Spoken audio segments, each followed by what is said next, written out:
کھیسر ایک گاؤں ہے جو ہندوستانی سرحد سے تقریباً 13-14 میل کے فاصلے پہ واقع ہے۔ عامی کھیسر کی رہنے والی تھی۔ عامی کی شادی بہت کم عمری میں کر دی گئی اور شادی کے 2-4 مہینوں کے بعد ہی عامی حمل سے واقع ہو گئی۔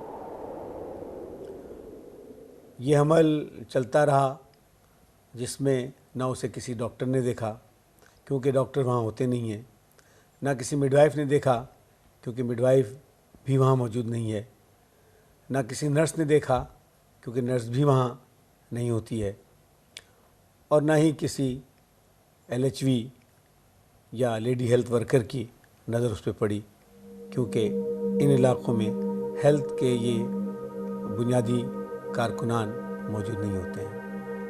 حمل چلتا رہا، پھر 9 مہینے کے کچھ ہی دن بعد اس کو درد ذہ آنے شروع ہوئے۔ چھوٹی عمر اور چھوٹا قد اس کے لیے مسئلہ بن گیا۔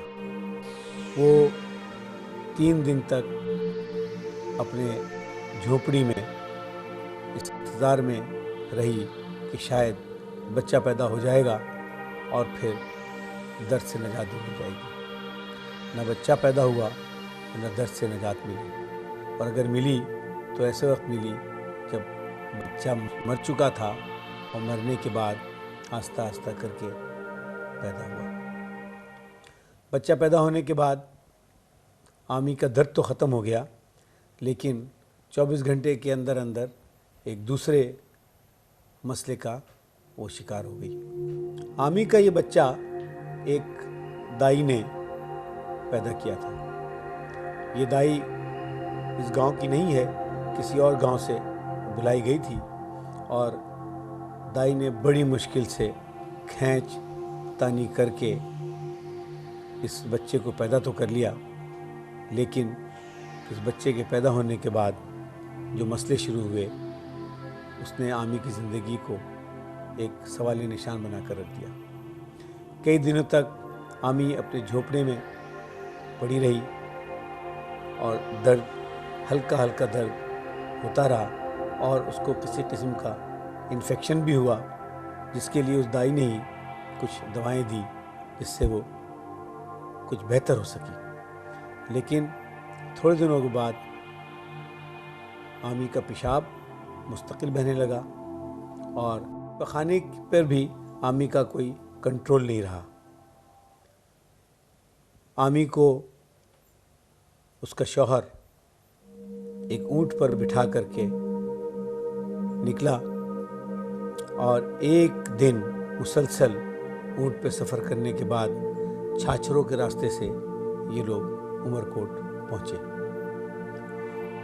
عمر کوٹ میں ایک لیڈی ڈاکٹر کے دواخانے میں جب عامی کو دیکھا گیا تو لیڈی ڈاکٹر نے بتایا کہ عامی کو ایک ایسی بیماری ہو گئی ہے جس کا علاج نہ تو عمر کوٹ میں ہوتا ہے، نہ مٹھی میں ہوتا ہے، اور نہ ہی میرپور خاص میں ہوتا ہے۔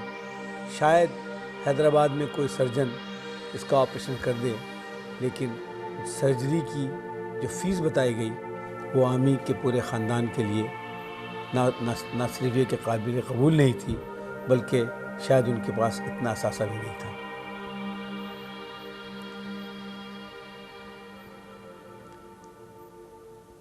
وظائق وجانل فسٹولا میں ہوتا کیا ہے؟ حمل کے دوران بچے کا سر پھنس جاتا ہے، اور جب یہ سر پھنستا ہے خاص طور پر ان لڑکیوں میں، ان بچیوں میں جن کی شادی اپنے عمر سے پہلے ہو جاتی ہے، وہ خود بچیاں ہوتی ہیں اور ان کو بچہ ہو جاتا ہے، ان کی کولے کی ہڈیاں اس قابل نہیں ہوتی ہیں کہ وہ بچے کو سنبھال سکیں یا ان ہڈیوں کے درمیان سے بچہ نکل کر کے زندہ حالت میں پیدا ہو سکے۔ جب یہ سر پھنس جاتا ہے تو اس سر کا دباؤ پیشاب کی تھیلی پر بھی ہوتا ہے اور پخانے کی تھیلی پر بھی ہوتا ہے۔ جب یہ سر 3-4 دن تک پھنسا رہتا ہے تو اس دباؤ کی وجہ سے جہاں پر شدید دباؤ ہوتا ہے وہاں پر سوراخ بن جاتے ہیں، اور یہاں سے ہر وقت پیشاب اور پخانہ بہتا رہتا ہے۔ ایسے عورتوں کی زندگی بڑی پریشان کن ہو جاتی ہے۔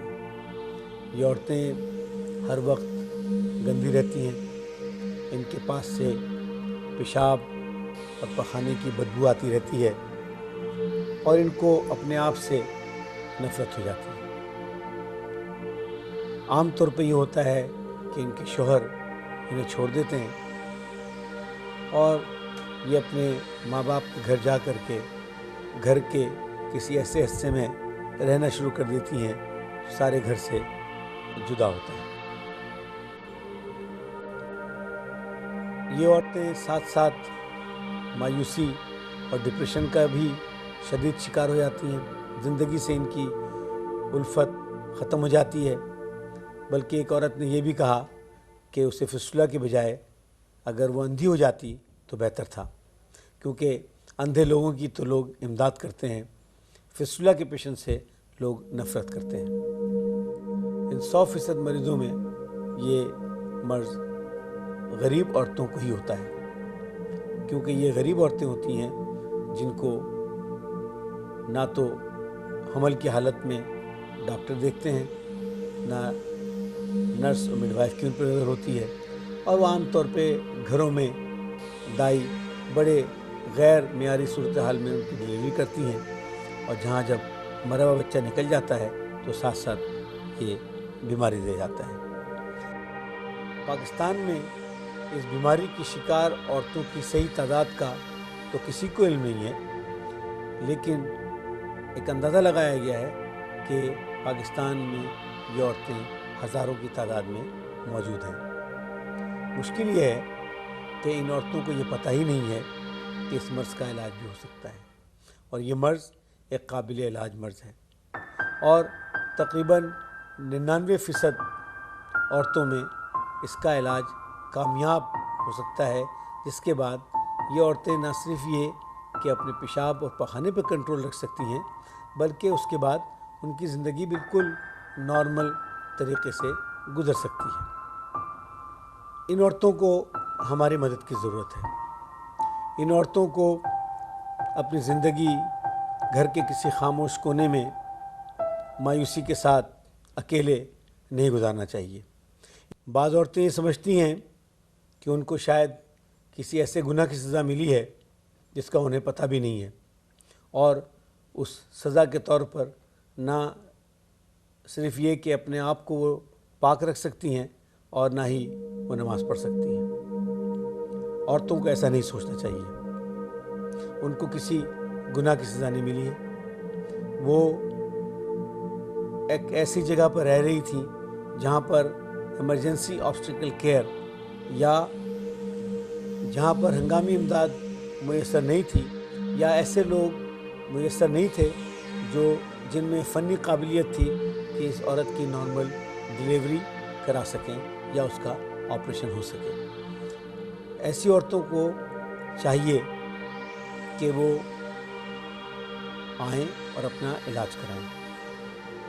بعض دفعہ ان عورتوں کو بھی یہ مرض ہو سکتا ہے جن کا کوئی آپریشن کیا گیا ہو، مثال کے طور پر بچہ دانی کا آپریشن ہے، یا ایسی صورت میں آپریشن کیا گیا ہو جب ان کا بچہ ہو اور بچے کو نکالنے کے لیے آپریشن کرنے کی وجہ سے بھی پیشاب کی تھیلی میں سوراخ ہو سکتا ہے۔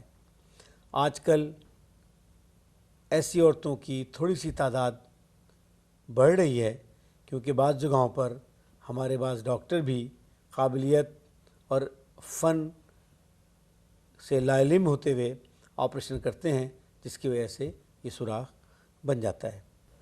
پاکستان میں UNFPA United nations population fund کے تعاون سے ایک پروجیکٹ کا آغاز کیا گیا ہے۔